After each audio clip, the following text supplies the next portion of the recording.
I told you we study the special reactions based on the name of the scientist. So Kolbe's reaction ಮತ್ತೊಂದು Reimer-Tiemann reaction. ಇವೆರಡು ಬಹಳ important reactions for 2 marks, 2 marks ಕೇಳ್ತಾರೆ. Kolbe's reaction ಇದರೊಳಗೆ ಏನು ಮಾಡ್ತಾರೆ, phenol is treated with NaOH first. ಅವಾಗ OH ಇರ್ತೈತಲ್ಲ, H is replaced by Na. ಅವಾಗ ಸೋಡಿಯಂ ಫಿನಾಕ್ಸೈಡ್ ಫಾರ್ಮ್ ಆಗ್ತದೆ. Okay, then it is treated with CO2 gas, carbon dioxide. ಅವಾಗ ಏನಾಗ್ತದೆ, ಆರ್ಥೋ ಪೊಸಿಷನ್ಗೆ CO2 ಬಂದು ಆರ್ಥೋ ಪೊಸಿಷನ್ H ಸೇರಿ COOH ಆಗ್ತದೆ. Okay, so here I write the reaction. First phenol is treated with NaOH. It is phenol, it is treated with NaOH. Okay, so ಅವಾಗ ಏನಾಗ್ತದೆ, H of the phenol is acidic, so H is replaced and it gives ONA, sodium phenoxide, and this treated with carbon dioxide gas pass ಮಾಡ್ತಾರೆ. ಅವಾಗ ortho position H ಇರ್ತದಲ್ಲ, ಅದು COOH ಬರ್ತದೆ. ಆಮೇಲೆ it is treated with HCl or it is subjected to acidification H+. ಆವಾಗ Na is replaced by OH. Okay, ಈ H ಅನ್ನು protect ಮಾಡಲಿಕ್ಕೆ ಇದನ್ನ ಮೊದಲು Na it is replaced by Na. H ಮತ್ತು ರಿಯಾಕ್ಷನ್ ಒಳಗೆ ಪಾರ್ಟ್ಸ್ ತಗೋಬಾರ್ದು ಅಂತ ಹೇಳಿ. Okay, so here what happens here, CO ಇಲ್ಲಿ H CO2 COOH. Then acidification ಅಂದ್ರೆ Na ಹೋಗಿ OH. Okay, so this is hydroxy, the hydroxy group. Ortho hydroxy benzoic acid ಅನ್ಬೋದು, or it is called as salicylic acid. It is salicylic acid. ನಾವು preparation of aspirin ಒಳಗೆ ತೊಗೊಂಡಿದ್ವಿ. Salicylic ಆ್ಯಸಿಡ್ನಿಂದ acylation ಮಾಡಿದರೆ ನಮಗೆ acetyl salicylic acid ಬಂದಿತ್ತು, which is called as aspirin. So ಇದರಲ್ಲಿ this is called as salicylic acid or it is ortho hydroxy ಅಂತ. Hydroxy ತೊಗೊಂಡ್ರೆ ಉಳಿದದ್ದು benzoic acid. Ortho hydroxy benzoic acid ಅನ್ಬೋದು ಆರ್ ಸ್ಯಾಲಿಸಿಲಿಕ್ ಆ್ಯಸಿಡ್ ಅನ್ಬೋದು. Salic acid is bifunctional compound.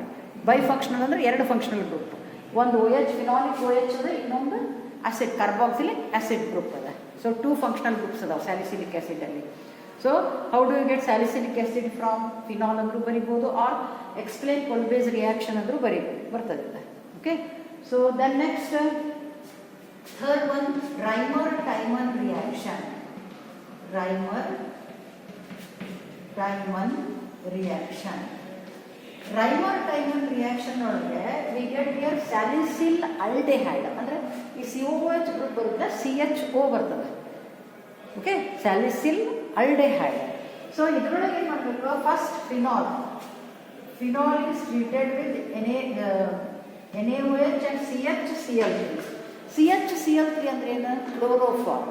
So it is treated with chloroform and strong alkali like NaOH. NaOH ಏನು ಮಾಡ್ತದೆ, H ತಗೋದು Na ತಗೋತದೆ.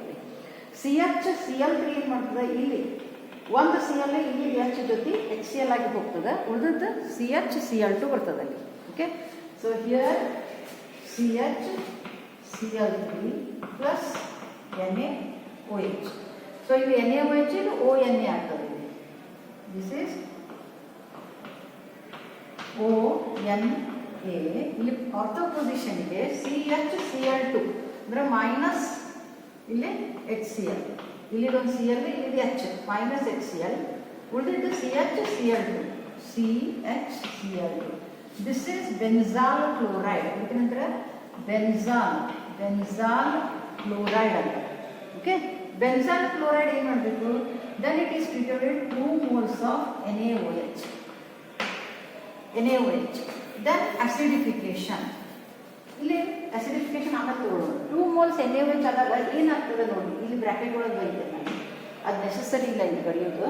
Okay, ಅವಾಗ ಈ 2 Cl ಹೋಗಿ 2 OH ಬರ್ತಾವೆ.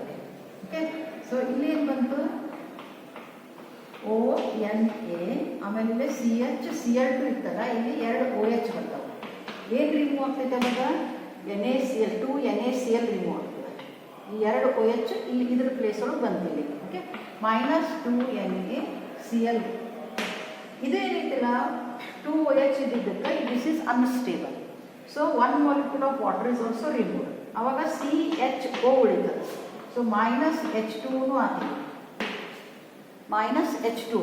So ಉಳಿದದ್ದು ಏನು ಉಳಿತೀವಿ CHO. Okay, so aldehyde group ಬಂತು ortho position. This is ONaCHO. Okay, then this is subjected to acidification. ಯಾಕೆ acidification ಮಾಡಬೇಕು? Na ರಿಮೂವ್ ಆಗಿ H ಬರಬೇಕು ಇಲ್ಲಿ. So this is H plus. ಅವಾಗ ಇಲ್ಲಿ ಏನು ಬಂತು?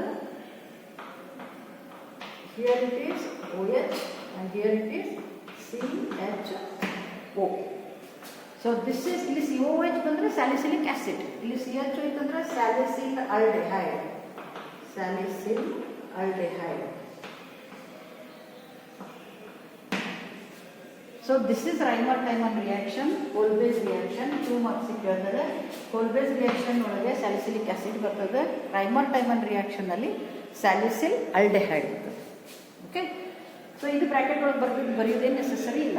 NaOH2 NaOH ಟ್ರೀಟ್ ಮಾಡಿದಾಗ -2 NaCl -2 H2O. -2 NaCl ಅಂತೂ ಇಲ್ಲೇ ಹೋಗ್ತು, 2 OH ಬಂದಿರ್ತಾವೆ ಅಂತ ಇದೆ ನಾನು. Then -H2O, it is heated with the NaOH, strong. This is after these two, after Kolbe's reaction, Reimer-Tiemann reaction, another reaction we have. Phenol is heated with zinc dust and oxidation reaction. Okay, so fourth reaction.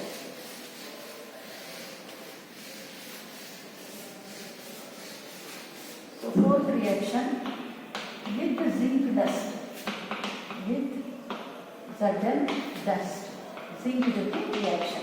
This last year we studied in the preparation of benzene. Last year kaltile. So OH, then it is heated with the zinc dust, heated. Avaga ZnO ಹೋಗ್ತದೆ, zinc oxide byproduct plus ಇದು H benzene ಒಳಗೆ ಬಂದ್ಬಿಡ್ತದೆ. So it is the preparation of benzene. So benzene is obtained when phenol is heated with zinc dust. Very simple reaction. Last year also you studied this reaction. Okay. Now about the last reaction is oxidation of phenol.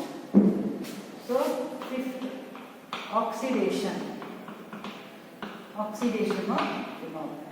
So in the oxidation with air also phenol undergoes oxidation. So with air, phenol undergoes oxidation with air to give dark mixture of dark colored liquids, which is called as quinones. So in dark colored quinones the mixture is obtained when it is subjected to oxidation with air. ಅಂದರೆ phenol ನಾವು bottle open ಮಾಡಿಬಿಟ್ಟು ಇಟ್ಬಿಟ್ವಿ ಅಂದರೆ ಅದು air ಜೊತೆ reaction ಆಗಿ phenol oxidation ಆಗಿ mixture of phenols form ಆಗಿಬಿಡ್ತಾವಲ್ಲಿ. ಅದಕ್ಕೆ ಅದನ್ನ brown coloured bottle tight bottle ಒಳಗೆ ಇಟ್ಟಿರ್ತಾರೆ. ಓಕೆ, ಸೊ ನೆಕ್ಸ್ಟ್ ಆಕ್ಸಿಡೇಷನ್ ಅಂತಂದ್ರೆ with chromic acid. Chromic acid ಅಂದ್ರೆ H2CrO4, hydrogen chromate. Chromic acid or oxidizing agent, you can take the or with chromic acid or with the sodium dichromate, Na2Cr2O7 plus H2SO4. ಈ mixture oxidising agent. ಇದರ ತುಂಬುದು chromic acid or sodium dichromate, Na2Cr2O7 plus H2SO4. So Na2Cr2O7 is oxidizing agent in acid medium. Okay, so here when phenol is subjected to oxidation with H2Cr O4 or with Na2Cr2O7 plus H2SO4, ಅವಾಗಿದು OH group ಹೋಗಿ double bond O ಬರ್ತದೆ, ಕಿಟೋನಿಕ್ group ಬರ್ತದೆ. Okay, ಆ ಕಿಟೋನಿಕ್ group ಎರಡೂ ಕಡೆ ಬರ್ತದೆ. So para position, double bond O, ಇಲ್ಲಿ double bond. This is called as benzoquinone.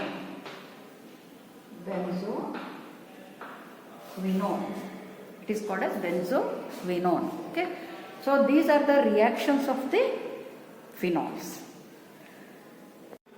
So now in this class we study the commercially important alcohols, because in the last class we completed reactions of alcohols and phenols.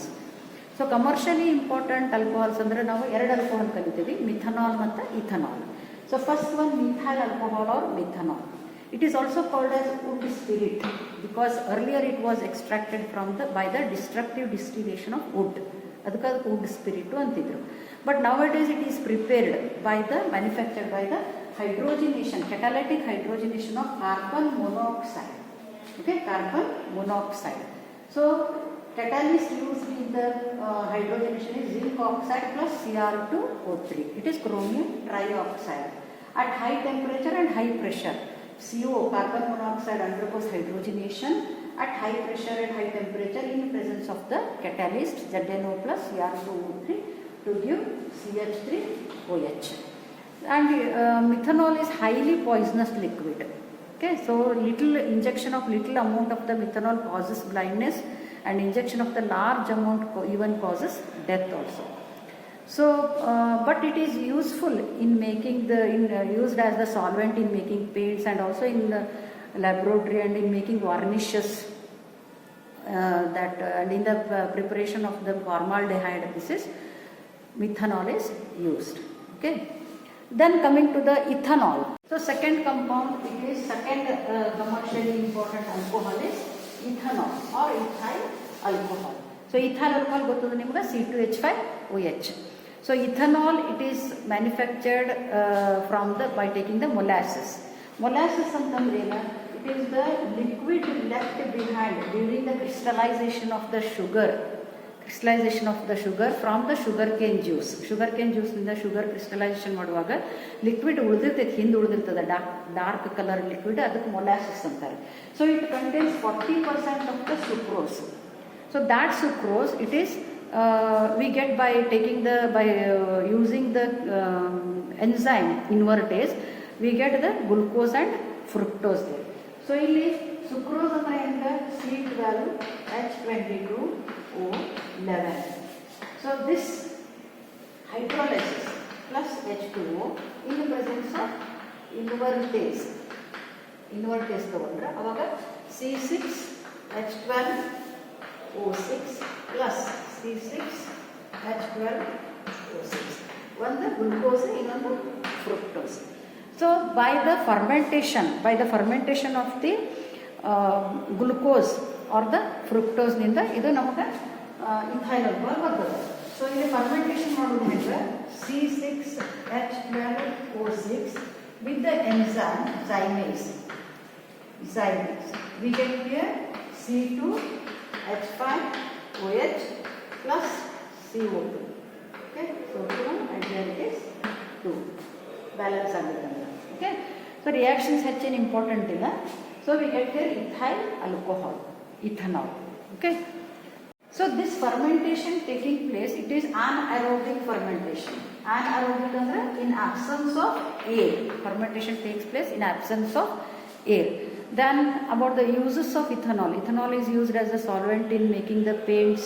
Okay, and then many carbon compounds can be prepared by using this ethyl alcohol.